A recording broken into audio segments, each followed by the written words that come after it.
এখানে আমি 1 কিলো ডাল ভিজিয়েছি। এটাকে বলে হচ্ছে বিরুলির ডাল। তোমরা তোমাদের পরিমাণ মতন যতটা লাগবে ততটা ভেজাতে পারবে। আর এখানে তোমার জিরে, ধনে, মৌরি আর শুকনো লঙ্কা শুকনো খোলায় ভেজে নিয়েছি। আর এটা তোমার হচ্ছে শুধু জিরে। ডালটা আমি ভিজিয়েছিলাম, সেটা এখন ভালো করে আমি মিক্সির মধ্যে ভালো করে বেটে নিয়েছি। তারপর এর মধ্যে পরিমাণ মতো বিট নুন, একটু হিং আর সাদা নুন একসাথে দিয়ে ভালো করে ফেটাতে হবে। অন্তত 10 থেকে 15 মিনিট একসাথে ভালো করে ফেটাতে হবে। ভালো করে দেখো তোমরা, জিনিসটা কিন্তু একদিকেই গোল গোল করে ঘোরাচ্ছে, চারিদিকে ঘোরাচ্ছে না, তাহলে জিনিসের টেক্সচারটা খুব ভালো হবে। দেখো টেক্সচারটা পুরো ঠিকঠাকভাবে হয়েছে কিনা সেটা দেখার জন্য বাটিতে জল নিয়ে সামান্য একটুখানি তোমরা ব্যাটারটা দিয়ে দেখতে পারো। দেখেছো কি সুন্দর ফুলে ফুলে উঠেছে? এটা দেখলে বুঝতে হবে যে পুরো পারফেক্টভাবে ব্যাটারটা গোলা হয়েছে। তখন লাগবে গোটা গরম মশলাগুলো যেগুলো ছিল ওগুলো সব একসাথে গুঁড়ো করা হলো। ধনেপাতা চাটনির জন্য 100 গ্রাম ধনেপাতা আর এই যে পরিমাণ মতন আদা, রসুন, লঙ্কা আর জিরে সমস্ত কিছুকে একসঙ্গে বেটে নেবো মিক্সিতে।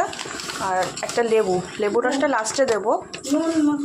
স্বাদ মতন নুন হবে, স্বাদ মতন নুন দিয়ে দেওয়া হলো, পরিমাণ মতন যতটা লাগবে ততটা।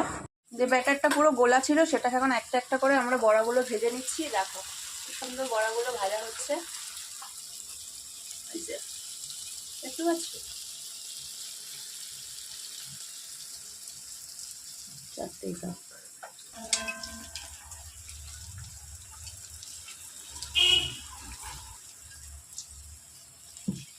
গোলা গোলা দেখছো কিরকম গোল গোল ফুলে ফুলে উঠেছে?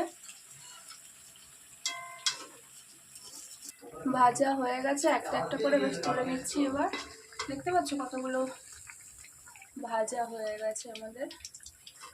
এভাবে প্রত্যেকটা বড়া আমরা ভেজে নেব। এতগুলো বড়া অনেকক্ষণ লাগবে সময়।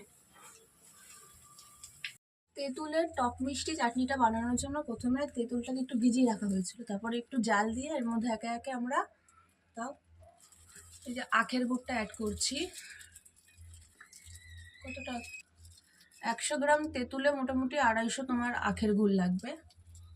গ্যাসটা সিম করে দিয়ে এতে আখের গুড়টা দিলাম। এরপরে যাচ্ছে তোমার লঙ্কার গুঁড়ো। দেখো লঙ্কার গুঁড়োটা দিলে বেশ দেখতেও সুন্দর লাগবে, একটু ঝাল ঝাল খেতে হবে, টক মিষ্টি ঝাল ঝাল। সবকিছু একসাথে ভালো করে মিশিয়ে নেবো এবার। তারপর পরিমাণ অনুযায়ী, স্বাদ অনুযায়ী 1 চামচ চাট মশলা এর মধ্যে অ্যাড করলাম। আবারও সবকিছু একসাথে ভালো করে মিশিয়ে নেওয়া হচ্ছে। দেখো চাটনির কালারটা কত সুন্দর আস্তে আস্তে লাল হচ্ছে, দেখতে পাচ্ছ? খুব সুন্দর লাল হচ্ছে। এটা একটু টেক্সচারটা ঘন করে আসবে। ঘন হয়ে আসলে আমরা তার সাথে এই যে গুঁড়ো করা মশলাটা ছিল সেটা ওর সাথে অ্যাড করে দেবো। দেখেছো? অ্যাড করে দিলেই আমাদের তেঁতুলের টক মিষ্টি ঝাল চাটনি রেডি। বড়ার পরিমাণ অনুযায়ী দেখো গামলার মধ্যে উষ্ণ গরম জল করে তার মধ্যে একটু হিং, সামান্য পরিমাণে একটু চিনি, নুন দিয়ে তারপরে বড়াগুলোকে সব একটা একটা করে ভিজিয়ে রাখবো। বেশিক্ষণ ভিজিয়ে রাখবো না, তাহলে একদম গলে যাবে। 5 থেকে 10 মিনিট মোটামুটি ভিজিয়ে জলটা সোক করে খুব ভালো করে তারপর তুলে নিতে হবে। দেখেছো? 1 কিলো ডাল ভিজিয়েছিলাম, সেখানে বড়া করেছি। আর দেখো এখানে প্রায় 2 কিলো দই আমি ঘরে পেতেছি। দোকানের থেকে কিনে আনা দই না, ঘরে পাতা দই, একদম ফ্রেশ। তার মধ্যে পরিমাণ মতো একটু নুন, চিনি আর ওই ভাজা মশলা একসঙ্গে দিয়ে এটাকে ভালো করে ফেটাতে হবে। দইটাকে ভালো করে ফেটানো হচ্ছে। দেখো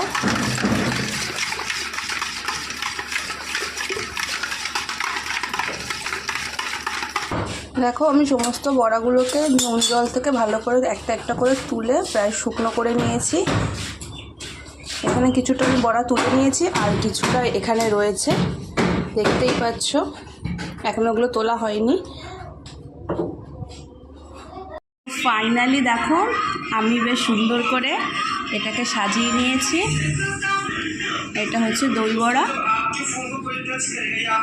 পুরো ক্লিপটা আমি দিতে পারলাম না কিভাবে সাজিয়েছি। এর মধ্যে তোমার ধনেপাতার চাটনি, তেঁতুলের চাটনি, কতটা ইয়াম্মি খেতে লাগছে। দেখো কতটা সফট হয়েছে সেটা দেখো। একদম, দেখেছো?